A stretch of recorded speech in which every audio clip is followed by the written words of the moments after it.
नदी किनारे पकौड़ों की दावत।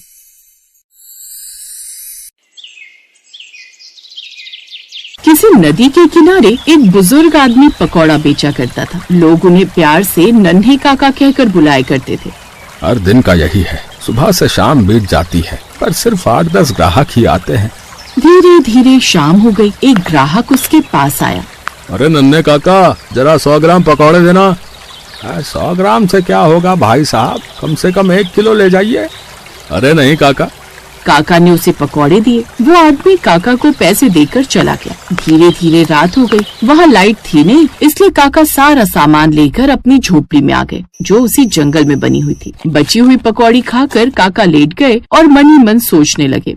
यहाँ नदी किनारे धंधा कुछ खास नहीं चल रहा है। कल अपने गांव होकर आता हूँ, अगर वहाँ दुकान लगाने की जगह मिल जाए तो ज्यादा ग्राहक मिलने लगेंगे। यही सब सोचते सोचते काका सो गए। अगली सुबह जल्दी उठकर वो गांव पहुंच गए और कुछ लोगों से मिले।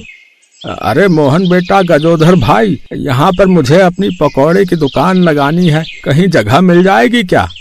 नहीं नन्हे काका। बेटा तुम लोग तो मुझे जानते हो, मेरा बचपन जवानी सब यहीं बीता है। देखो काका, अब तुम्हारा यहाँ कुछ नहीं बचा। तुम्हारे बेटे बहुत सारा खेत और घर बेचकर इस गांव से चले गए। काका बिना कुछ बोले वहाँ से वापस आने लगे। तभी उन्होंने गांव के चौराहे पर एक 10 साल के भिखारी बच्चे को देखा, जो बड़े ही ध्यान से किसी होटल पर जलेबी और समोसे देख रहा था। अंकल, मुझे भी जलेबी और समोसे दे दो ना। अरे यार, ये सुबह सुबह भिखारी न जाने कहाँ से आ जाते हैं। तेरे पास पैसे हैं जलेबी और समोसे लेने के लिए? पैसे वो क्या होते हैं? तभी एक ग्राहक आया। उसने कुछ सिक्के देते हुए कहा, अरे भाई साहब, 200 ग्राम जलेबी देना जरा। इसे कहते हैं पैसे। चल भाग, जब पैसे हो तभी आना, आ जाते हैं मुफ्त का खाने। गोलू भूख के मारे अपना पेट पकड़कर वापस आने लगा। अब बेचारा कितना भूखा है।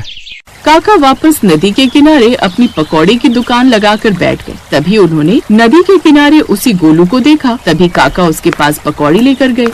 बेटा खेलना बाद में, पहले ये पकौड़े खा ले। मैं नहीं खा सकता काका, मेरे पास पैसे नहीं है। कोई बात नहीं बेटा, मैं तुझसे पैसे नहीं लूंगा। नहीं काका, आज एक जलेबी वाले ने मेरी बहुत बेइज्जती की। मैं बिना पैसे के अब कुछ नहीं खाऊंगा। इतना बोलकर गोलू ने ढेर सारी मिट्टी उठाई और वहाँ से चला गया। लगता है इस बच्चे पर उस दुकान वाले की बातों का गहरा असर हुआ है। वहीं दूसरी तरफ गोलू अपने बाकी अनाथ दोस्तों के पास पहुँच गया। गोलू, ये मिट्टी लेकर क्यों आया है तू? तू तो हम सबके लिए खाना लेने गया था ना। लगता है भैया को खाना नहीं मिला, इसलिए मिट्टी ले आए। कोई बात नहीं भैया, हम मिट्टी खा लेंगे। अरे नहीं, आज मुझे पता चला कि गोल गोल सिक्के जैसी कोई चीज देकर कुछ भी खरीदा जा सकता है। उनके पास लोहे के सिक्के थे, पर हम मिट्टी के सिक्के बना लेंगे। क्या बात है भाई, अब तो हम कभी भूखे नहीं रहेंगे। चलो ढेर सारे सिक्के बनाकर धूप में सुखा लेते हैं। तो इस तरह उन बच्चों ने ढेर सारे मिट्टी के सिक्के बना लिए। उसके बाद गोलू उन सभी बच्चों को लेकर नन्हे काका के पास गया। काका ये लो पैसे और हम सबको पकौड़े खिला दो, हम मुफ्त में कुछ नहीं लेंगे अब। पहले तो काका मिट्टी के सिक्के देखकर हैरान हुए, फिर उन बच्चों की मासूमियत देखकर उन्हें रोना आ गया। खैर उन्होंने सारे सिक्के लिए और अपनी पोटली में संभाल कर रख लिए। उसके बाद सबको ढेर सारे पकौड़े दे दिए। पकौड़े पाकर बच्चे बहुत खुश हुए। सारे बच्चे उन पकौड़ों पर टूट पड़े, क्योंकि वो सब कई दिनों के भूखे थे। पहले मैं भगवान से नाराज था, पर इन बच्चों को देखकर मेरा सारा दुख, सारी शिकायतें गायब हो गईं। खैर सारे बच्चे पकौड़े खाकर वहाँ से चले गए। अब वो लोग हर रोज मिट्टी के सिक्के बनाकर लाते थे और काका उन सब बच्चों को पकौड़े खिलाया करते थे। फिर एक रोज, भाइयों, हम सबके कपड़े फटे हैं, हमारे पास चप्पल भी नहीं है। अब तो हमारे पास पैसे भी हैं, चलो कपड़े और जूते लेकर आते हैं। तो उन बच्चों ने इस बार ढेर सारे वही मिट्टी के सिक्के लिए और किसी कपड़े की दुकान पर पहुँच गए। वहाँ पर बहुत सारे ग्राहक पहले से ही कपड़े खरीद रहे थे। कहाँ घुसे चले आ रहे हैं? जाओ, अभी कुछ नहीं मिलेगा। दुकान खुली नहीं कि भीख मांगने आ गए? चलो। अंकल, हम लोग भीख मांगने नहीं आए, हम तो अपने लिए कपड़े और जूते लेने आए। अच्छा, तो कपड़े और जूते फ्री में नहीं मिलते? पैसे हैं तुम लोगों के पास? हैं? हाँ, हमारे पास बहुत पैसे हैं। इतने में गोलू और बाकी बच्चों ने सारे मिट्टी के सिक्के निकाल कर उसकी टेबल पर रख दिए। देख रहे हो आप लोग? चलो भागो यहाँ से। सुबह सुबह मैं ही मिला था मजाक करने के लिए। इन मिट्टी के सिक्कों से कुछ नहीं मिलता, चलो। कैसी बातें कर रहे हो अंकल? इन्हीं पैसों से तो हम रोज ढेर सारे पकौड़े खाते हैं। जाते हो या डंडा उठाने चले हैं? सारे बच्चे डर कर वहाँ से भागे और सीधा नन्हे काका के पास पहुँचकर उन्हें सारी बात बता दी। काका, मैं कैसे भी रह लूंगा, पर मेरे भाइयों के पास तो कपड़े और जूते होने चाहिए, पर उसने हमें भगा दिया। बच्चों, तुम्हारे ये पैसे अनमोल हैं। तुम लोग ये सारे सिक्के मुझे दे दो, कल मैं तुम लोगों के लिए जूते और चप्पल ले आऊंगा। बच्चे सारे मिट्टी के सिक्के देकर वहाँ से चले गए। काका ने फिर से वो सिक्के अपनी पोटली में बांध कर रख दिए। इन बच्चों के चेहरे से मासूमियत और मुस्कुराहट मैं छीनने नहीं दूंगा। अगले दिन काका अपने पैसों से उन बच्चों के लिए कपड़े और जूते लेकर आए। नए कपड़े और जूते पाकर बच्चे बहुत खुश हुए। ये हमें नए कपड़े मिल गए, हम भी अब नए जूते और कपड़े पहनेंगे। ये काका, उस आदमी ने आपसे पैसे ले लिए? हाँ बेटा, वो लोग बच्चों को सामान नहीं बेचते। आज के बाद कोई भी सामान मंगाना हो तो पैसे मुझे दे देना, मैं ला दिया करूँगा। काका, आप तो बहुत अच्छे हो। फिर एक रोज सारे बच्चे किसी स्कूल के पास पहुंच गए। अंदर मास्टर जी पढ़ा रहे थे। इधर गोलू और बाकी बच्चे खिड़की से झांक रहे थे। तभी मास्टर ने उन्हें देख लिया। वो सबको घसीट कर क्लासरूम में ले आए। खिड़की से क्यों झांक रहे थे? ये सब बच्चे फीस देते हैं, तब इन्हें पढ़ने का मौका मिलता है। पैसा लगता है पैसा। मास्टर जी, पैसे तो हमारे पास है, ये लीजिए, अब हमारा भी नाम लिख लीजिए।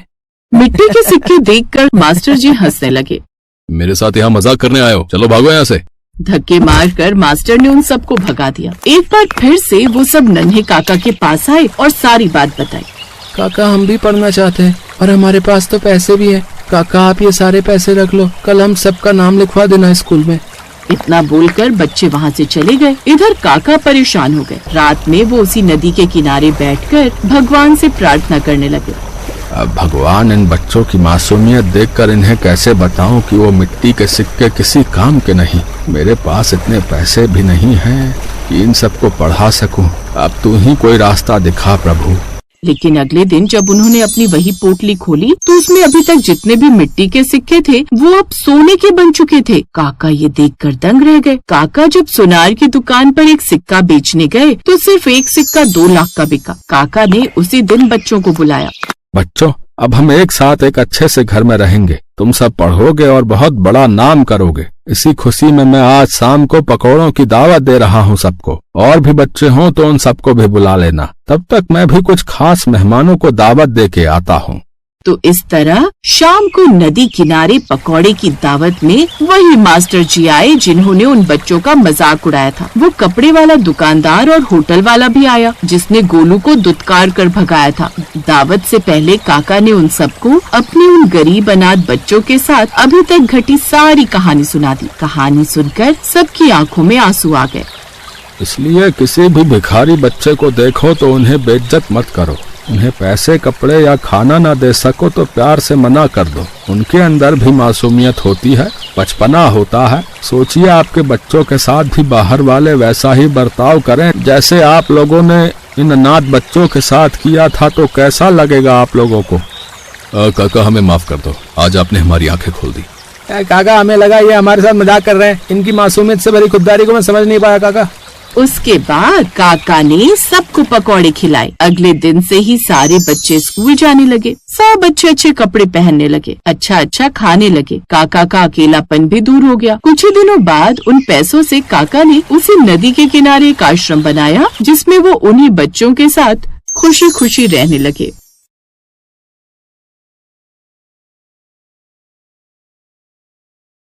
सूरजपुर नाम के गांव में भारत सिंह और उसका परिवार रहता था।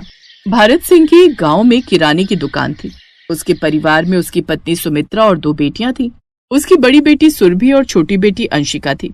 सुरभि जितनी गुणी और समझदार थी, छोटी बेटी उतनी ही दिखने में सुंदर लेकिन स्वभाव से घमंडी थी। दोनों बहनों में जमीन आसमान का फर्क था जिस कारण आंशिक की अपनी बड़ी बहन से बिल्कुल भी नहीं बनती थी। एक रोज बड़ी बहन सुरभि के लिए पड़ोस के गांव से रिश्ता आता है। बड़े भले लोग हैं सुमित्रा, लड़का भी शरीफ है, कोई बुरी लत नहीं है। वो एक फैक्ट्री में काम करता है। मैं तो कहता हूँ अपनी सुरभि के लिए बढ़िया रहेगा। कुछ दिन बाद सुरभि की शादी राजीव नाम के लड़के से हो जाती है। राजीव का नदी के किनारे एक कच्चा सा घर था। ऐसे ही कुछ समय बीता। अंशिका दिखने में सुंदर थी इसलिए उसके लिए एक बड़े घर से अभिनव का रिश्ता आता है। अभिनव का एक बड़ा सा आलीशान 2 मंजिला घर उसी नदी के किनारे दूसरे किनारे पर बना हुआ था जहाँ हर सुख सुविधा की चीज थी। लड़के वाले बड़े अमीर घर से हैं। वो तो अपनी अंशिका दिखने में सुंदर है इसलिए इसकी किस्मत जाग गई। अभिनव का खुद का लकड़ी का व्यापार था जिससे उसे अच्छी खासी कमाई होती थी। कुछ दिनों में उनकी शादी हो जाती है। और छोटी बहन अब उसे बड़े से आलीशान घर में ब्याह कर आ जाती है। शादी के अगले दिन वो अपनी बालकनी में खड़े होकर कॉफी का मग हाथ में लिए नदी का नजारा देखती है। अरे वाह, क्या व्यू है इस नदी का। लेकिन ये क्या, इस नदी की दूसरी ओर ये गरीबों की बस्तियां कितनी गंदी लग रही हैं। इस गंदगी ने तो पूरे व्यू का नाश मार दिया है। वैसे भूलो मत, तुम्हारी बड़ी बहन का घर भी वही है। कैसी बड़ी बहन है, मैं गरीबों को ज्यादा मुंह नहीं लगाती। अंशिका में पहले ही घमंड भरा हुआ था, लेकिन अमीर घर में शादी होने के बाद तो उसमें और भी ज्यादा घमंड आ जाता है। फिर एक रोज, अभिनव मुझे शॉपिंग के लिए शहर जाना है, तुम ऐसा करो अपनी स्टीमर बोट में मुझे नदी के उस ओर ले चलो। अच्छा ठीक है, मैं अभी स्टीमर बोट निकालता हूँ, तुम रेडी होकर आ जाओ। अब वो जल्दी से तैयार होकर आ जाती है। वहीं दूसरी तरफ गरीब राजीव अपनी लकड़ी की बनी बोट से चप्पू चलाकर काम पर जा रहा होता है। दरअसल उन सभी को वो नदी पार करके ही दूसरी ओर जाना होता था, तभी वो कहीं और जा पाते थे।